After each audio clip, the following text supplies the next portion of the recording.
Sunday, pero ito ang lulutas sa lahat ng mga katanungan natin kung mayroon man, dahil ito po yung pinaka-defining when it comes to the topic of repentance according to the Bible. So this is the part 2 of our discussion, repentance unto life and salvation. Let's open our confession of faith to the 1689 Baptist or Second London Baptist Confession of Faith. So, yung wala pong copy ng 1689 Baptist Confession, pwede po kayo mag-search sa Google.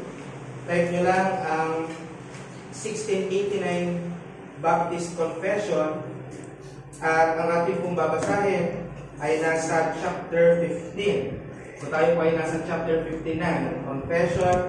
Babasahin ko po ang lahat ng mga paragraph na isinulat po ng ating mga ninuno, mga framers ng 1689 Confession. Ito po nakasulat, chapter 15 ng 1689 Baptist Confession. Paragraph 1 until paragraph 5. Here's the reading. Such of the elect as are converted at riper years, having sometimes lived in the state of nature, and therein serve diverse lusts and pleasures, God, in their effectual calling, giveth them repentance unto life. Whereas there is none that doth good and sinneth not, and the best of men may through the power and deceitfulness of their corruption dwelling in them, with the prevalency of temptation, fall into great sins and provocations. God hath in the covenant of grace mercifully provided that believers so sinning and falling be renewed through repentance unto salvation. Third paragraph. The saving repentance is an evangelical grace, whereby a person being by the Holy Spirit made sensible of the manifold evils of his sin, thus, by faith in Christ, humble himself for it. Sino yung may classic na 1689? Doon ba sa paragraph 3, may word na saving? The saving repentance? Or this saving repentance? Yes. Or this repentance lang? This saving. This saving repentance. Sige, let me continue. The saving repentance is an evangelical grace whereby a person being by the Holy Spirit made sensible of the manifold evils of his sin, thus by faith in Christ humble himself for it with godly sorrow, detestation of it, and self-abhorrency, praying for power and strength of grace, the purpose and endeavor by supplies of the Spirit, to walk before God unto all well-pleasing in all things. As repentance is to be continued through the whole course of our lives, upon the account of the body of death, and the motions thereof, so it is every man's duty to repent of his particular known sins, particularly. Verse 5. Such is the provision which God hath made through Christ in the covenant of grace, for the preservation of believers unto salvation, that although there is no sin so small, but it deserves damnation, yet there is no sin so great that it shall bring damnation on them that repent, which makes the constant preaching of repentance necessary. So that's the uninspired yet meaningful statements of our confession concerning repentance. Let's have a review. Pag sinabi natin repentance na tumutungo sa buhay at biyaya na kung saan ang isang makasalanan ay naliligtas, ito ay sa pamamagitan ng banal na Espiritu at Word of God. So, ang Word of God in the Bible, in the Holy Spirit, is God's agent of whom sa Kanya siya nagtatrabaho ng ikaliligtas ng isang tao. At kapag trumabaho ang banal na Espiritu sa isang nililigtas, nagiging aware or conscious ang isang makasalanan sa kanyang pagkamakasalanan, at sa kanyang awareness, umaalis siya sa pagkamakasalanan, umaalis siya sa paggawa ng kasalanan, at siya ay bumabaling sa Diyos ng may godly sorrow. When we say godly sorrow, remorse. Nagkakaroon siya ng remorsefulness sa kanyang kasalanan and resolves to live in obedience to Him. More of that on the details. Pero we have taught, or we have discussed last Sunday, that there are some misconceptions. May mga maling pagtanaw as far as repentance is concerned. And one of such is repentance means earning forgiveness. Kaya ka nagsisisi kasi gusto mo ikaw ay mapatawad. So, napakasimple niya dahil sa realidad ng buhay, kapag ikaw ay may atraso at dahil sa iyong atraso, mawawalan ka ng pribilehiyo o ano pa man, napipilitan kang humingi ng tawad para maayos lang at just for the sake of reconciliation, but not mindful of sin that you have committed. Ito nga yung sorry na nga eh. Nag-sorry na nga ako sa'yo, di ba? Bakit ba hindi ka magpatawad? So, that kind of repentance is unacceptable and not saving. Second is yung naniniwala na ang pagsisisi ay dapat perpekto. Dapat perpekto ang puso mo, dapat perpekto ang attitude mo, dapat talagang wala ka ng kasalanan o wala ka ng magagawang kasalanan when you repent. Again, that is a misconception and that is a lie. Why? Because ma-observe natin kahit sa sarili natin, kahit nagsasabi tayong ligtas na tayo dahil tumanggap tayo sa Panginoon sa Kristo, kung yan ang theology mo, o mas naitama mo, ako ay ligtas na sapagkat ako ay nanampalataya kay Jesus bilang Panginoon at tagapagligtas, malalaman mo sa iyong sarili, hindi naman natuldukan ang kasalanan pagkatapos nun. Well, in fact, the same day that we repented of our sins, naniniwala ako that may mga kasalanan tayong nagawa. At doon nakarang, pinag-usapan natin, may private kasi, may public. So, what makes them different? They're all sins. Hindi naman sinasabi ng Bible na walang consequence ang private sin at walang consequence ang public sin. Nagkataon lang na sa public sin, your sin has been exposed. Whilst in private, no, nasa iyo lang.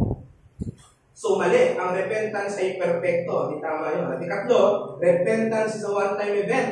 Isang beses ka lang daw magsisi dahil isang beses lang daw nagliligtas ang Panginoon. That's incorrect. Nabasa nga natin kanina sa ating confession na kailangan lagi ng preaching dahil kailangan ng daily repentance at kaya kailangan ng daily repentance because our sins are daily. Kaya even when Christ taught the Lord's Prayer, forgive us our sins, forgive us our debts, it's because we violate that in a daily basis. And fourth and last that we have discussed last Sunday is repentance excludes faith. Maaari ka daw mag-repent kahit hindi ka nananampalataya. Maaari magsabi, pwede naman talaga. Pwede naman talaga. Pero ang pinag-uusapan natin repentance, yung repentance na tumutungo sa kaligtasan. Hindi pwede na maligtas ang isang tao dahil lang nagsisi siya, pero hindi siya totoong nanampalataya sa Panginoong Jesucristo.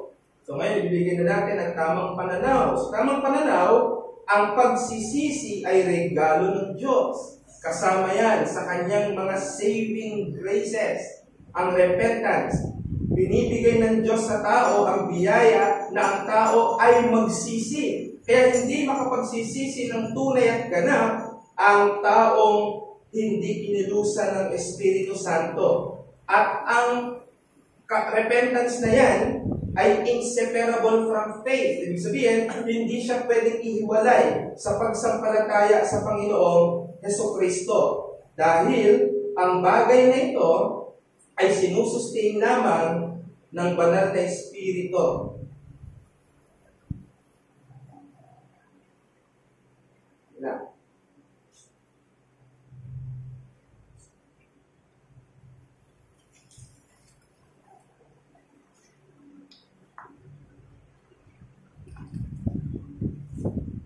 Okay. Now, nabasa natin yung Acts 11:18 last Sunday. Let's have a look again. Acts chapter 11, verse 18.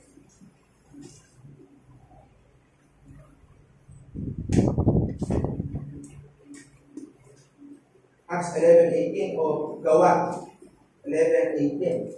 When they heard these things, they fell silent, and they glorified God, saying, Then to the Gentiles also God has granted repentance that leads to life. Alright.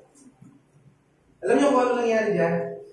Nung si Pedro ay nag-report sa church na merong isang Gentile na na-convert.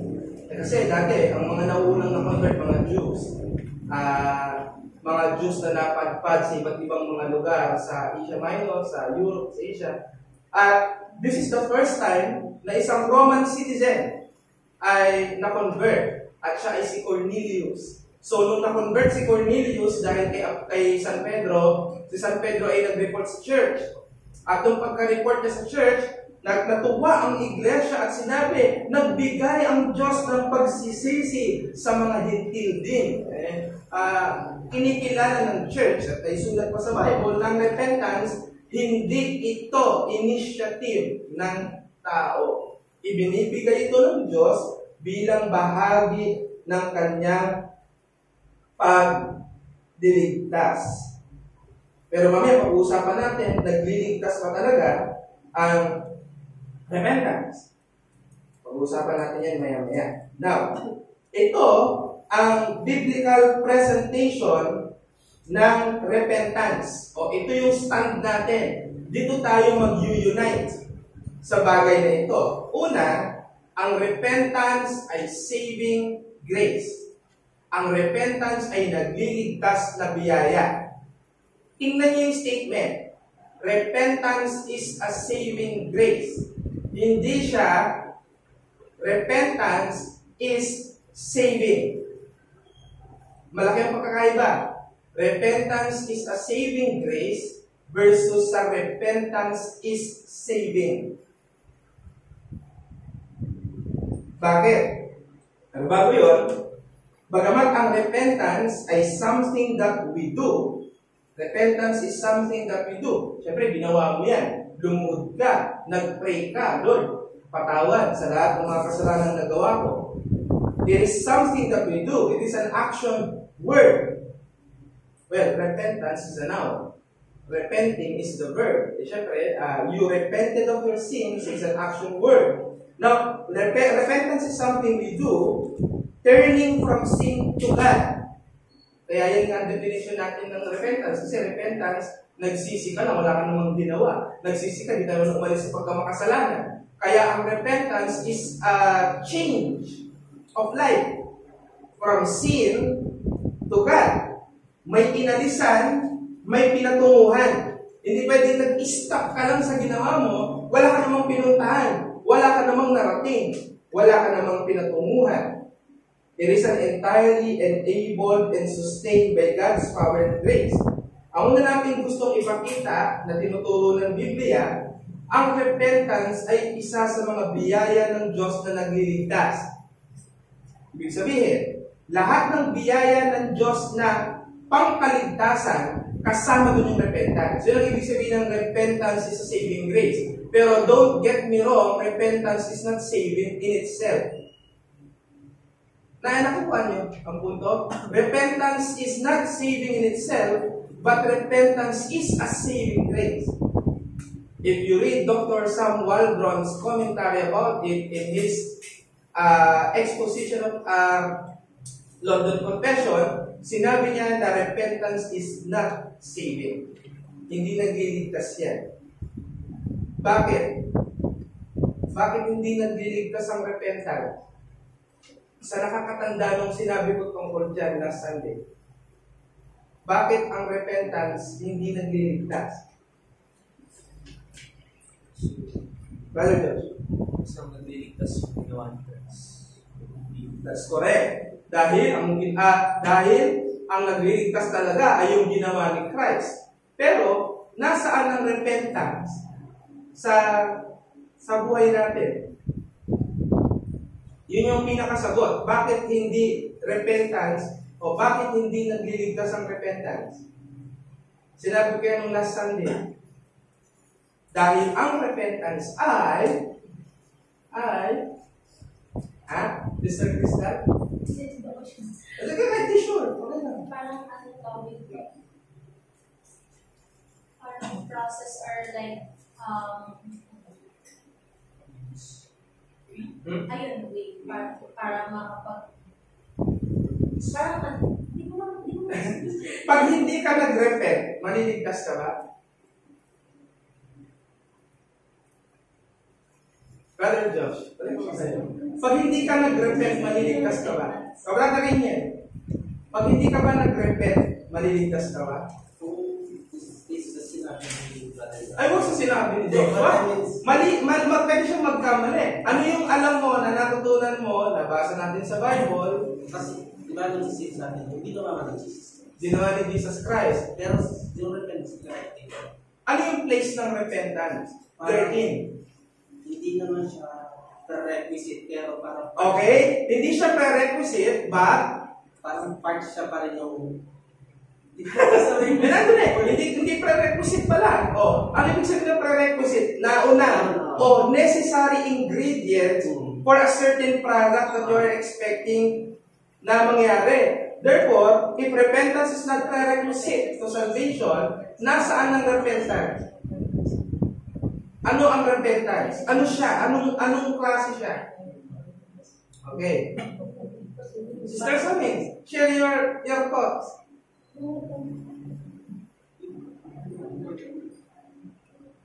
Sister Crystal. Yung repentance po kasi, ginagawa natin siya or meron tayo nun para sa tayo yung mahulog or mapunta tayo dun sa tinatawag na parang ayun yung way natin to mortify our sin. Okay, kung meron kayong handout last Sunday ng ating topic, binanggit ko doon, nilagay ko doon, ano yung repentance? Ano siya? Di ba? O sabi niyo, repentance is not prerequisite. Pero hindi ka rin naman masasig kung walang repentance na ginawa. Di ba? Part yun naman, di ba? Parang ginagamit niya yun. Ginagamit. Binibigay ng Holy Spirit ang repentance. May ginagamit siya para ang repentance mangyari sa part natin. Di ba? O nasaan ngayon ang repentance? Ano siya? Bakit siya hindi saving in itself? Sige, Brother Anthony. Ano siya? Kabilang point siya ng faith. So, faith and repentance kailangan siya magkasama natin. Pero, regeneration precedes faith. And that faith, it's a grace of God. Siyempre. Pero siyempre, you cannot repent without faith. And hindi mo rin pwedeng sabihin, may faith ka lang pero hindi nga walang repentance. Kasi magkasama. Yun. So that's the number 2 answer. Number 2 answer is because faith and repentance is inseparable. Kaya sabi ko, maliligtas ka pa kung hindi ka nagsisi. Kasi sinasabi natin, hindi nagliligtas ang pagsisisi sa sarili niya. Bakit? Kasi may kasama siyang pananampalataya na pinag-iisa silang dalawa. Inseparable. Kaya, excluding faith in repentance, not saving. Now, the question is, nasaan ba yung repentance? Bakit hindi siya mismo ang saving? Sige. Ang makasagot. Ang galing mo. Natandaan mo. Sige. Ano ang saving? Ano ang repentance? Kung siya hindi prerequisite. Sige. Crystal. Yung repentance kasi parang siya? Response? Nung binigyan ka na natin Panginoon ng pananampalataya, you have become conscious of your sin, you thwart your sin, you repented of your sin. After God's enlightenment to you, which is part of regeneration. Pero hindi natin dinidefine yan na may certain na nauna at may sumunod dahil kaakibat ng pagsampalataya kay Kristo ay ang agarang pagtakwa sa kasalanan. And that is the definition of repentance that we know as it is being taught by the Scriptures.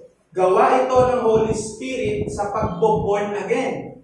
Kaya kapag ikaw ay nililigtas na ng ating Panginoon, nagbibigay siya ng banal na Espiritu, at ang gagawin ng banal na Espiritu sa isang tao, ipapamukha sa kanya ang kanyang pagkamakasalanan. Bagay na hindi yan nakikita ng mga tao sa ordinaryong buhay. Di ba? Hindi sila conscious sa kanilang pagkamakasalanan unless nahuli o unless nakulong dahil ito. Nagsisisi sila hindi dahil sa naiisip na lang ito'y mali sa Diyos, kundi dahil nagsisisi ako, ginawa ko pa yun, nakulong tuloy ako. Ganon ang motivasyon ng kanilang pagsisisi at hindi yan nagliligtas. Let's turn to Ezekiel chapter 36, verses 26 to 27. Ezekiel 36, 26 to 27. Pakibasa ko ng unang nakakita. Ezekiel chapter 36, verse 26 to 27. And I will give you a new heart, and a new spirit I will put within you, and I will remove the heart of stone from your flesh, and give you a heart of flesh. And I will put my spirit within you, and cause you to walk in my statutes, and be careful to obey my rules. Yeah.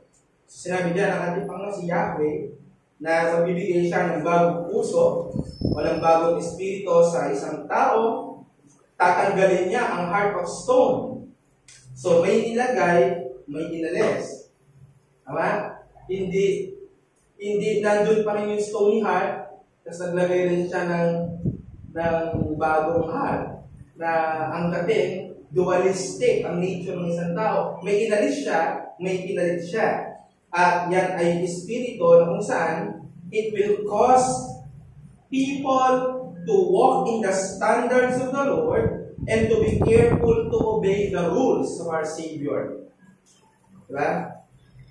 So, makikita natin na sa pamamagitan ng mga talatang yan, ang repentance ay hindi mananagana sa isang tao maliban na kumilos ang Diyos sa kanya sa paglalagay ng kanyang espiritu sa isang tao. So, necessary po ba ang presence ng Holy Spirit sa isang tao before he can repent? Yes or no? Yes. Kailangan. Dahil pag wala ang banal na espiritu, wala nang capability ang tao sa kanyang natural state. Second bullet, man's natural state is incapable of turning to God. Kung sa ganang sarili ng tao siya mananangan, hindi niya kakayanin magsisi ng tama. Ano ba yung tamang pagsisisi? Yung kapag ikaw ay nagsisi sa kasalanan, nilalayuan mo ang kasalanan yon, isinisuka mo at hindi mo na siya gagawin ulit. Though, gusto ko talaga laging i-reiterate yun, maaari kang ma-fall to same sin. And salvation ay hindi mawawala sa iyo. Ephesians chapter 2 verse 1 to 5.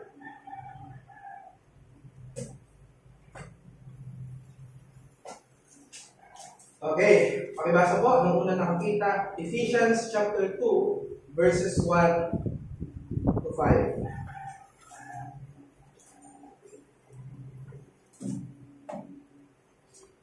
And you were dead in trespasses and sins in which you once walked, following the course of this world, following the prince of the power of the air, the spirit that is now at work in the sons of disobedience,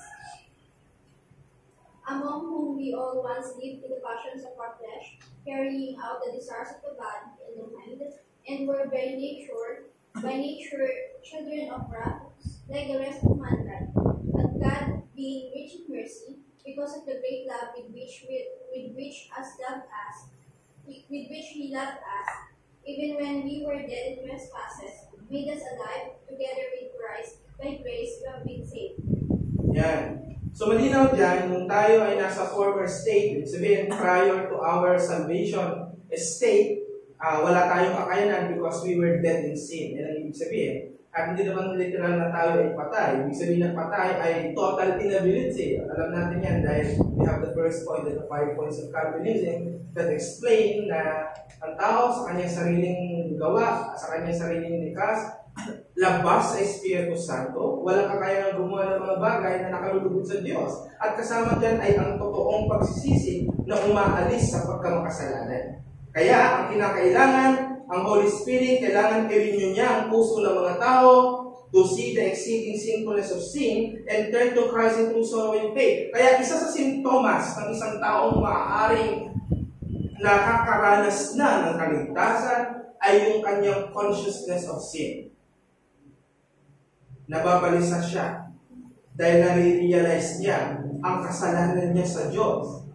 Iba yung nababalisa dahil may kasalanan ka sa kapitbahay, nababalisa ka dahil may kasalanan ka sa katrabaho mo, at natatakot ka na ikaw ay mahuli, o natatakot ka na ikaw ay makulong, o natatakot ka na ikaw ay mapanagon. Pero wala sa isip mo na kasalanan yun sa Diyos. Ang repentance na sinasabi natin, repentance that you are conscious of your sin as an offense to God. Kaya di ba yung panalangin ni David? David committed adultery with Bathsheba, pero hindi niya sinabi sa 51 na ang kasalanan niya ay against Bathsheba. Sabi niya, to you have I sinned. Yan. Ang repentance na bahagi ng saving grace ng Diyos. Kaya ito ang point. Repentance is granted by God and a fruit of faith. Kaya repentance, again, i-establish natin sa ating mga isipan, biyaya ito o kaloob ito ng Diyos. Philippians chapter 1 verse 29. Let's have a look. Philippians chapter 1 verse 29. For it has been granted to you that for the sake of Christ, you should not only believe in Him, but also suffer for His sake. So, ano sabi diyan? For it has been granted to you. Ano ibig sabihin ng granted? Kinaloob, ibinigay, inirigalo. Kaya ang kakayanang magsisi ng kasalanan, regalo ito ng Diyos. Kaya sa mga nag-iisip na, kaya ako naligtas kasi nagsisi ako. Kung hindi ako nagsisi, hindi ako maliligtas. Tunog synergistic. Kumbaga, may ginawa ka at nag-respond sa iyo ang Diyos kasi nagsisi ka. Pero ang totoo, ipina-conscious sa iyo ng Holy Spirit ang sin, binigyan ka ng kakayanang makita yan, binigyan ka ng kakayanang maunawaan ng gospel, kaya ka nag-respond ng repentance. So, ganun po ang tamang order. Not the other way around. Kaya yan ang repentance. 2 Timothy chapter 2 verse 25. Ay basa na muna nakakita.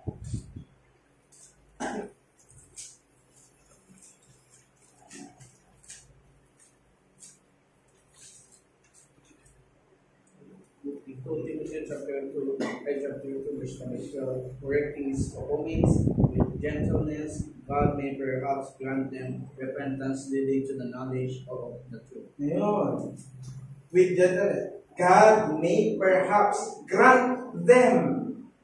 Take the note. Ang repentance, ano daw ginagawa? God may perhaps grant them. Ibinibigay ng Diyos ang pagsisisi na tutungo sa tamang pagkaunawa ng katotohanan.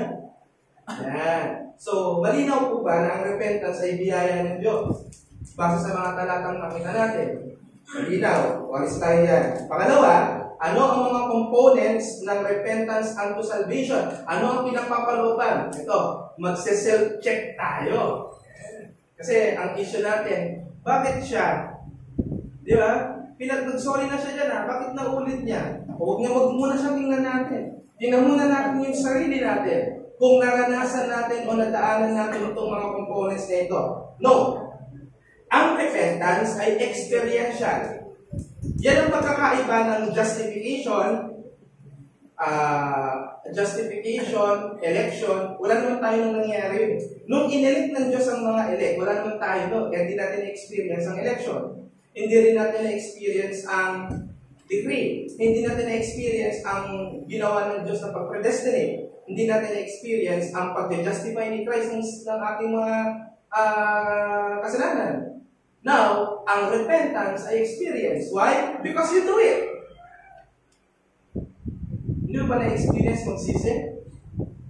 Sa part ng kaligtasan mo, na-experience mo siya. Kaya ang repentance ay experiential in nature at ito ay kumakapaloob sa transformation inwardly and outwardly response that defined through repentance. So, ang repentance, nasa loob. Bakit? Kasi may repentance panlabas. Ano yung repentance panlabas? Ano yung repentance panlabas? Sabi sa ng kapitbahay mo, huwag kang magtapon ng basura dyan. Tapat ko yan. Nung sinaway ka, sorry po. Hindi nagsisi ka, sorry po, sige taputin ko. Pag tulog siya, hindi ginagawa mo ulit. Hindi ka niya makita, hindi ka niya mahuhuli. So, ang nakita niyong repentance sa'yo, outward. Pero ang repentance na hiningi sa atin, na nagsasabi o nag-define na ito ay saving grace, repentance na kung saan nangyayari inward.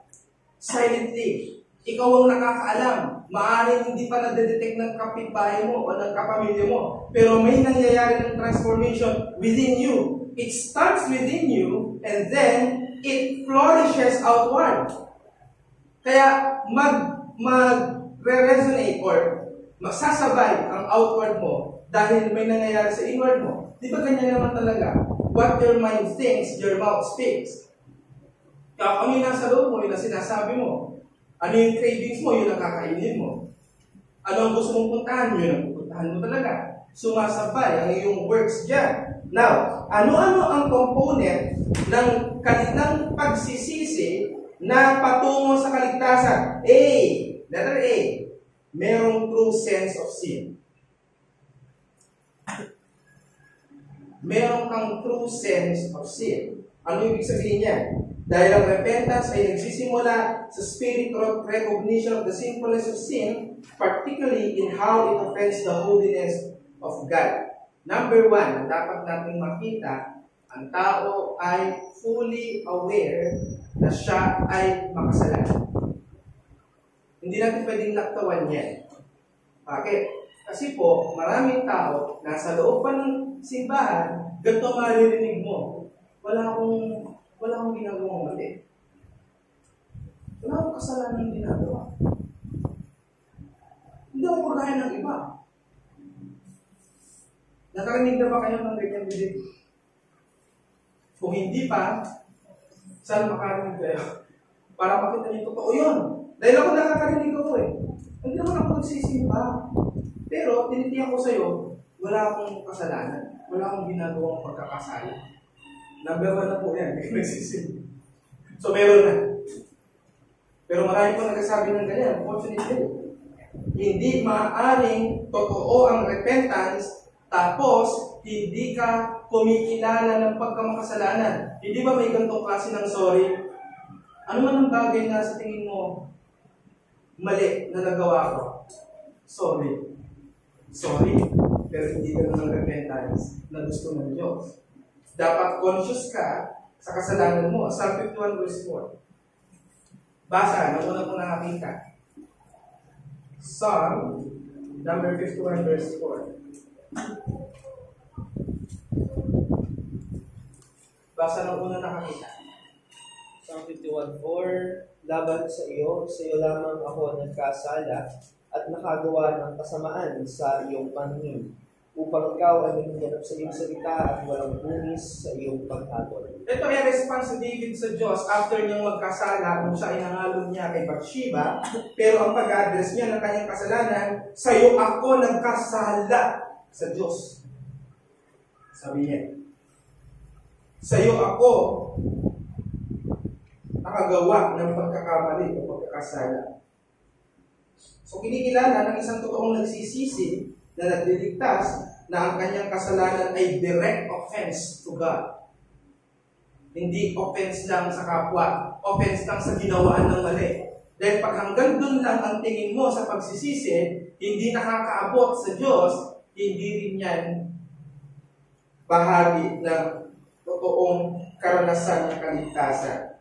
Kaya, kasama dito, dapat mayroong kang pangunawa na ang kasalanan ay pagrebelde sa Diyos, sa kanyang bakas, at deserving ka ng righteous judgment ng Diyos. Romans 3:23, for all have sinned and come short of the glory of God. And Romans 6:23, for the wages of sin is death, but the gift of God is eternal life through Christ Jesus our Lord. So, kailangan, siyempre, bakit ka magre-repent? Tapos di mo alam yung kasalanan mo. Ang nare-repent mo. So, you must be fully conscious of your sin. Okay? Letter B. There must be a godly sorrow for sin. You know, pwede kasing maging superficial. Anong ibig ko sabihin?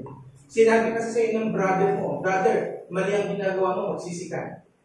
Opo, nagsisisi ako. It involves a godly sorrow.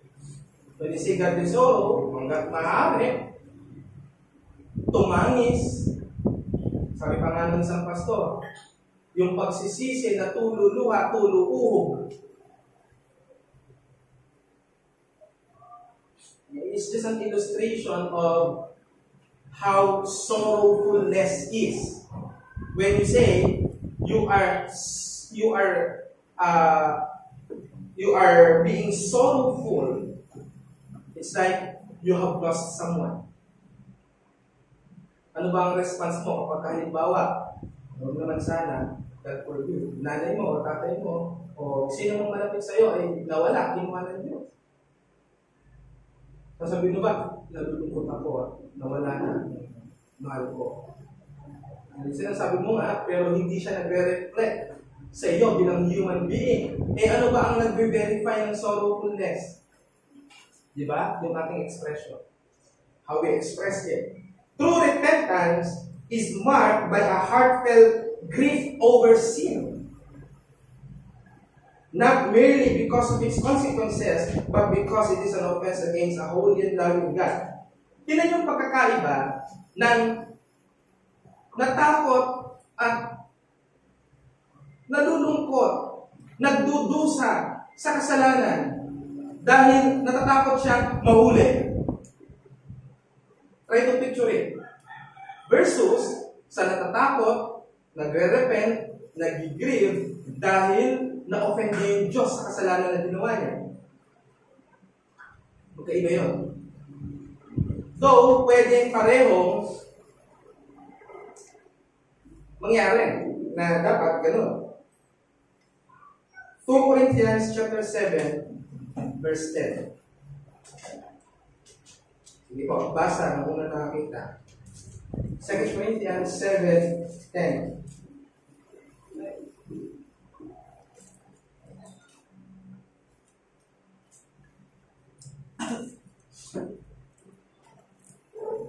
Corinthians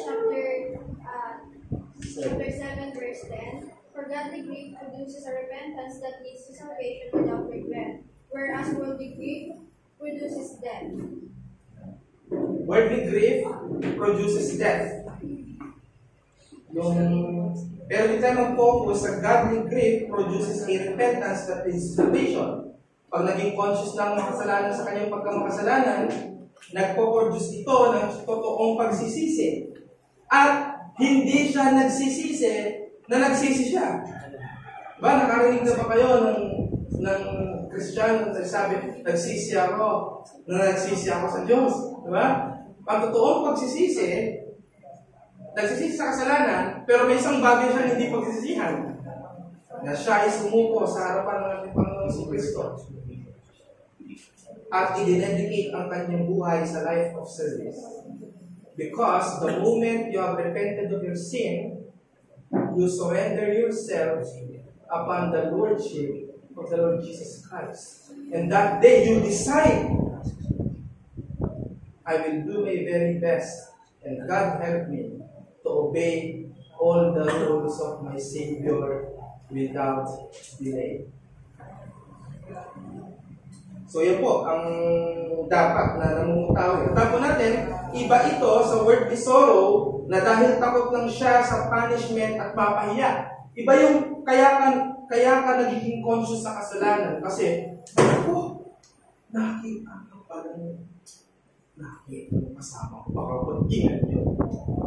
Iba yung gano'n. Iba yung driven ka.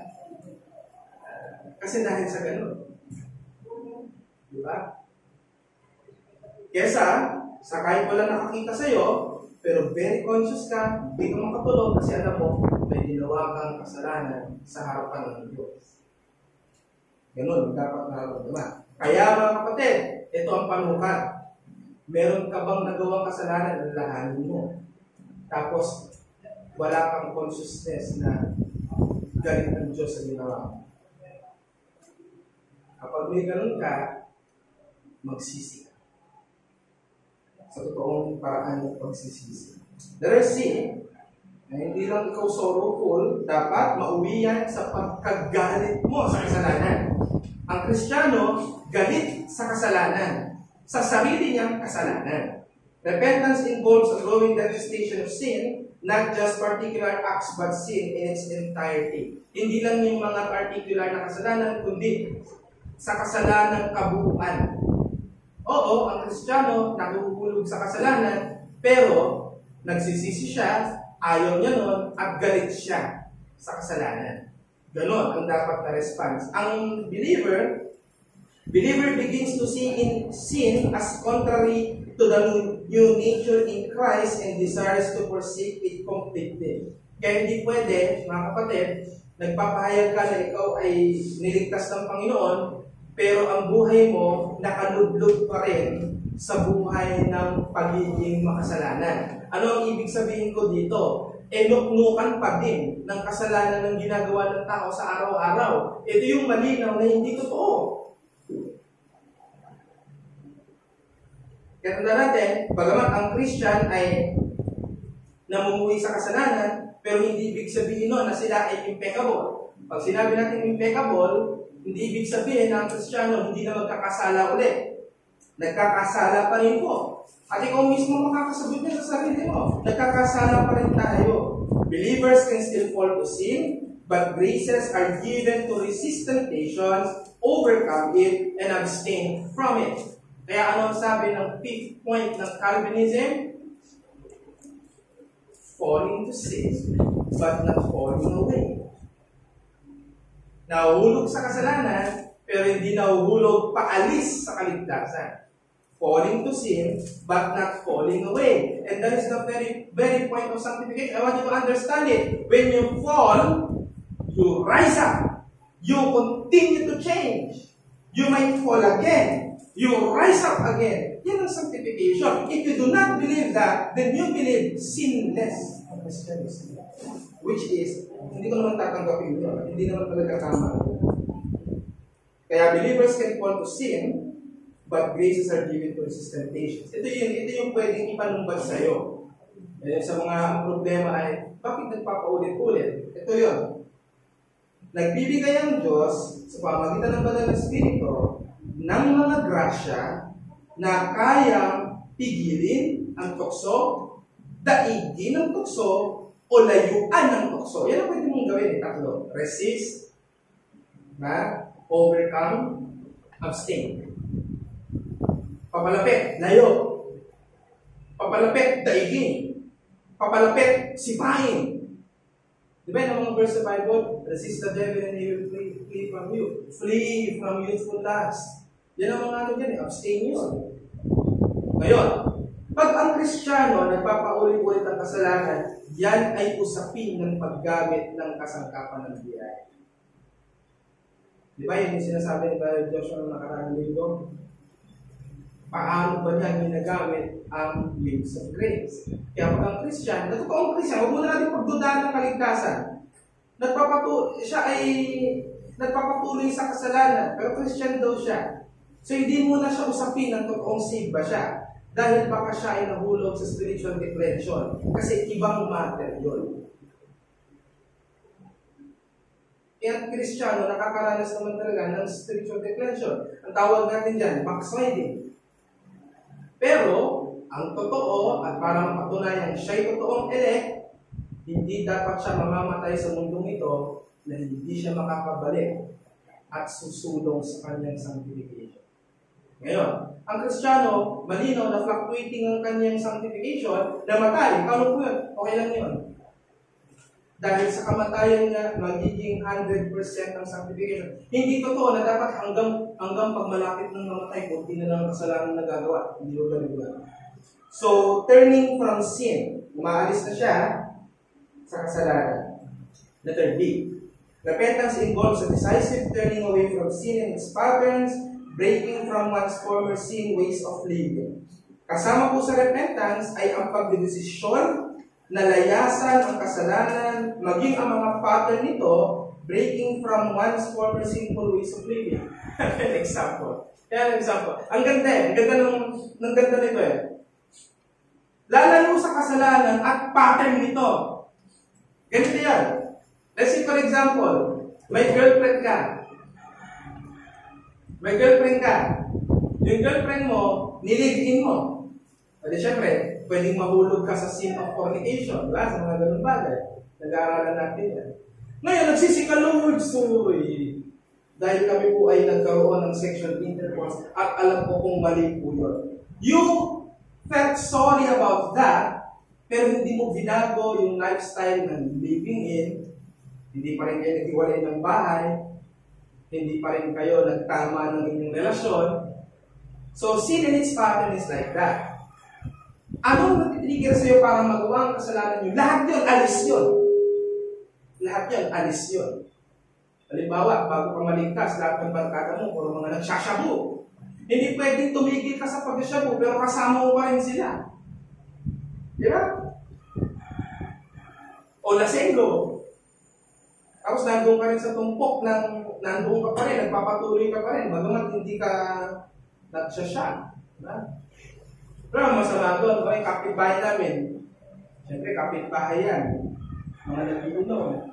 O, dadaan ka, siyempre makaka-istorbo ka sa kanila. Para sa kanila, isang pagrespeto, uy, parang Joshua, shot kayo sa lang. Magkaka, sumat ka, hindi ka naman alasig yun. At sa pamamagitan nun, maaaring makuha mo ka sila. So turning from sin is that decision to turn away from sin and its pattern at talagang completely yung lifestyle natin mababago.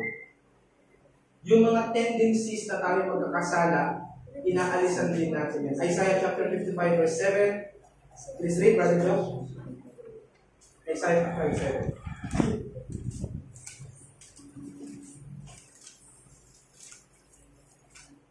Isaiah chapter 55, verse 7. Linisin ng masama ang kanyang lakad at nagtikon ang kanyang mga pag-iisip at manumbalik siya sa Panginoon at kanyang kaawaan siya at sa aming Diyos sapagkat siya'y magpapatawad ng sagana. So, kakalimutan or forsake is to abandon. You will abandon your sinful way of living. Para kung makarelate tayo, kasi pag sinabing sins, ang laki-laki, hindi mo natin na-imagine yun. Ganito, you will abandon your lifestyle of sin. Yung mga ginagawa mo sa araw-araw na ang tendency, nagkakasala ka, aalisin, i-abandon mo yan. Kung ikaw ay totoong nakaranas ng pagbibigay ng Diyos ng repentance. Ngayon, yan ang ibig sabihin nun. Ito ay gawa ng will na ini-enable ng grasya ng Diyos and it involves putting to death the deeds of the flesh. Ito yung role na kung tawagin natin ay mortification of sin. Peccato mortificatio. Pagpatay ng kasalanan. Paano kung pinapatay ang kasalanan? Hindi ka nagkipag-espadahan. Di mo naman nakikita yan eh. Kundi, yung patterns of sin, iniiwan mo, ina-abandon mo, replacing it with what? Christian virtues. Or opposite graces, as we call it. Kunyari, sa pagpunta mo sa mga kabarkada mo, nauhulog ka lang para magbisyo. Alisin mo na yung barkada mo. Yun ang challenge. Wala ko bang makitang solution. Kundi, umalis ka na sa barkada mo at makipagkaibigan ka sa mga kapwa mo ng mga mananampalataya. Pwede naman yun. Bakit? Pwede ba kayong barkadayan? Ha? Pwede ba kayong lapitan ng kapatid nyo? Sabihin, pwede ba tayo maging magkaibigan? Maging bukas po tayo sa ganyan. Letter E, tayo din sinasabi ko, di nagdesisyon ka na aalisan mo na ang buhay ng kasalanan. Sunod, saan ka pupunta? Saan ka pupunta? Kapanan ganito, umalis na ako sa bahay ko. Saan ka pumunta? Sa kalye. At least, may pinuntahan ka. Pero hindi pwede na inabandon mo ang simple way of living and wala kang napatunguhan. Ito yung simply as just stopping what you're doing. Pero wala siyang pinuntahan. If you turn away from sin, it means you turn to God. From point A to point B. Umalis ka sa point A, yung sin, you go to point B, and that is God. So ang true repentance ay hindi lang umalis sa kasalanan, kundi tumungo sa Diyos sa pananampalataya at pag-submit. Acts chapter 20, verse 21. Pagibasa naman natin. Acts 21. Gawa, 20-21. Acts chapter 20, verse 21. Testifying both to Jews and to Greeks of repentance toward God and of faith in our Lord Jesus Christ. Ayan. So, malinaw ang sabi dyan, testifying both to Jews and the Greeks or Gentiles of repentance toward God. Yan yun. Repentance toward. Ano ibig sabihin ng toward? Biyakin natin, i-dissect natin yung word. Dalawang word yan. To, ward, or onward. To, onward. To, onward. So, repentance toward. Ang ibig sabihin ng English word na toward, may pinatutunguhan. Toward. Pumupunta.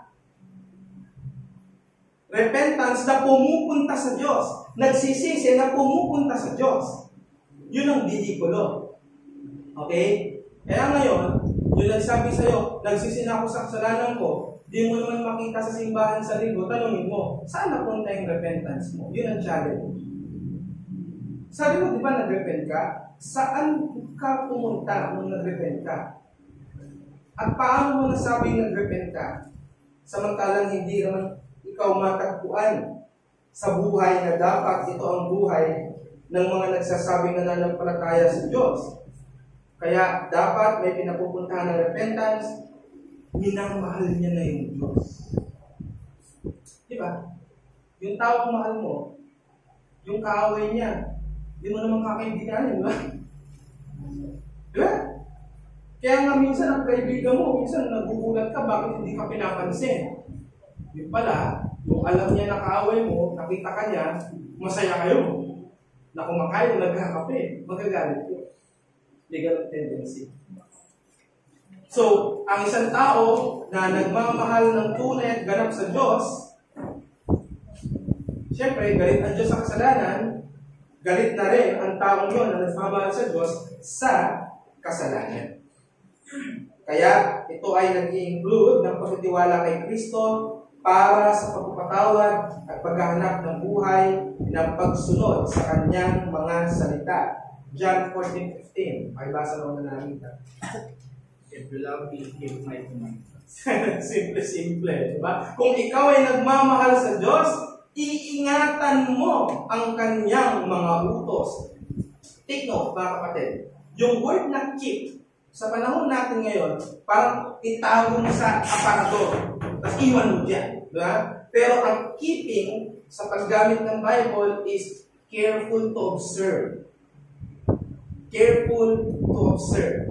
Ibig sabihin, maingat mong sundin. Yan ang ibig sabihin. Keep my commandment. If you love me, keep my commandment. Mahalin mo, ingatan mo, embrace mo, do it. Yan ang utos sa atin. Kaya ang Kristiyano, wala sa landas ng pagsunod, may issue siya sa totoong pagsisisi. Yan. Diyan mo siya ngayon ita-challenge. Sabi mo, nagsisi ka.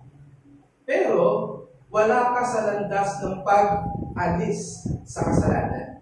O nabubuhay ka na patuloy pa rin tahasang nagkakasala. At letter F, pagkatapos mong pumunta sa Diyos para sa submission, new obedience, and continuous practice. Hanggat maaari, kamatayan mo na yan.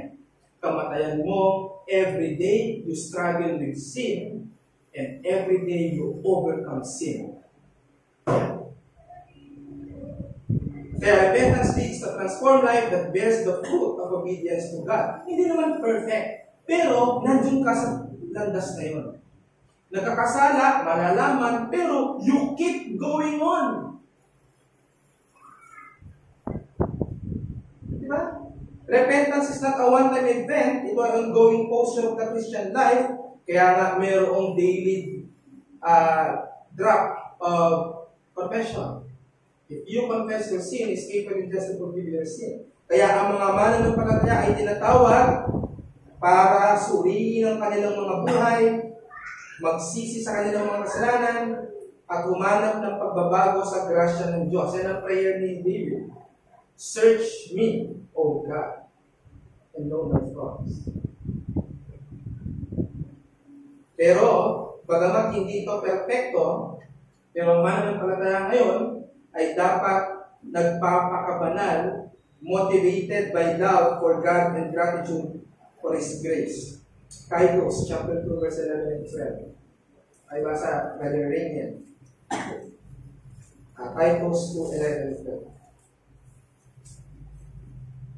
Titus chapter 2 verse 11 and 12. For the grace of God is appeared, being salvation for all people, training us to renounce ungodliness and worldly passion, and to live self-controlled, upright, and godly lives in the present age.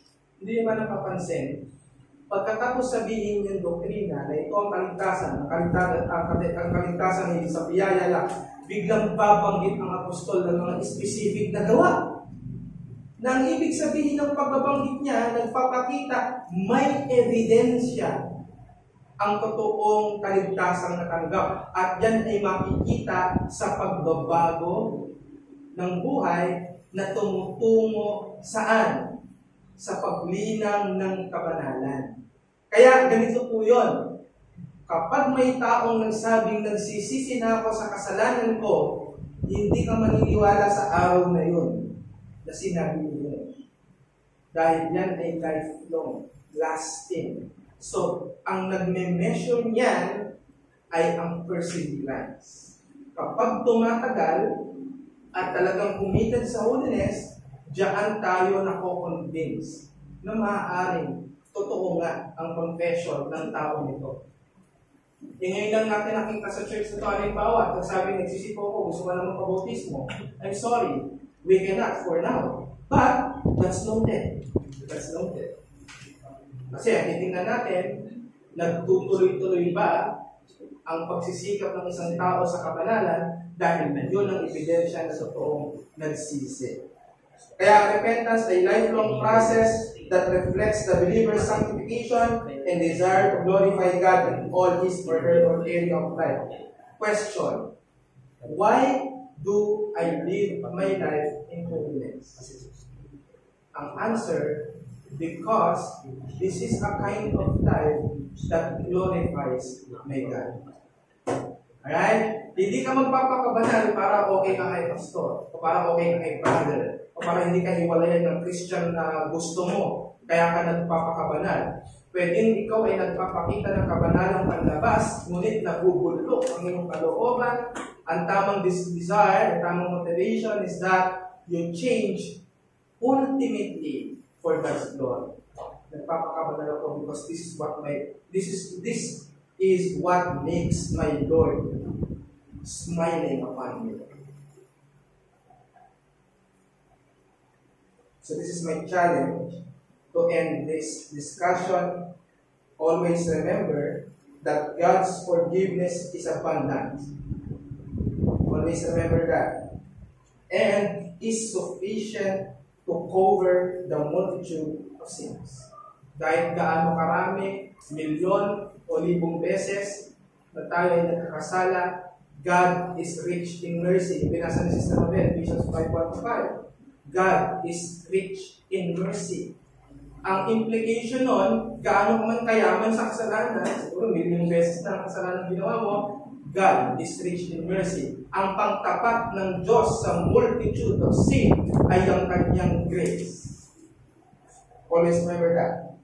And it is sufficient to cover the multitude of sins. Therefore, Be diligent in examining ourselves for our particular sins and seeking to turn from them in true repentance. Yan ang gagawin natin. Every time we sin, we confess. We hate it. We turn to God. We change it for God's glory. And that process repeats every day. Every day.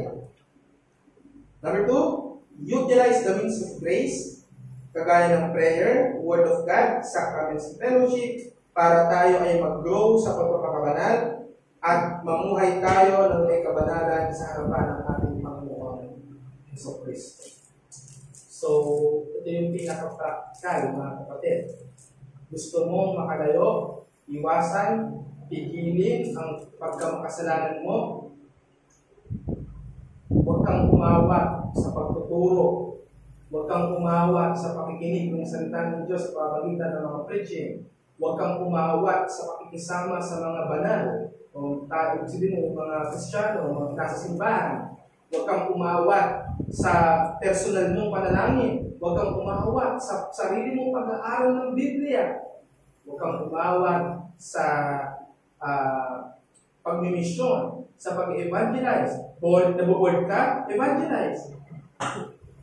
Huwag kang umawa sa pagbibigay ng mga mabubuting kaloob sa kapwa, sa Diyos, at sarili lang. Hindi totoo yung niregalo ko yung sarili ko. Ang regalo sa ibang tao, hindi sa sarili. Ang tama, sinatisfy mo yung cravings mo. Yung tama, hindi niregalo mo yung sarili mo. Pero ang repentance, regalo ng Diyos sa atin. Kaya, yan, lagi po natin gamitin every time na natatagpuan tayo nasa landas ng kasalanan. At maging handa na patagpuin ang pagpapatawad ng Diyos dahil ang Diyos ay mayaman sa habag at awa. Manalangin tayo. Dakilang Diyos, ay kapasalamat po kami sa umaga nito na nalalaman mo ang aming mga kasalanan sa araw-araw. Maaaring napipigilan lamang kami sapagkat nasa presensya kami ng kapatiran sa araw na ito. Ngunit gusto namin na sambulat mo sa aming harapan ang mga katotohanan ng aming pagkakasalanan upang mas magningning ang Panginoon Jesucristo sa kanyang perfectong pagkatao na siya ang lunas o solusyon sa taong namang problema dahil sa kanyang pagkakasalanan. Salamat din sapagkat you have made us so conscious about our sins so that we may see the necessity of Christ who can and only the one who can save us from our sins. So we pray that if we are or if there are anyone here listening physically and online who are not yet in the Lord Jesus Christ, may the Holy Spirit move them towards repentance. Repentance towards God. Repentance that leads to the knowledge of sin and salvation in the Lord Jesus Christ. At salamat po sapagkat walang merits o wala kang nire-require anything from us para mabili ang kaligtasan. Kundi may bumili na ito ang aming Panginoong Jesucristo. At ang nais na lamang niya, kami ay magsisi sa kasalanan at manampalataya kay Jesus.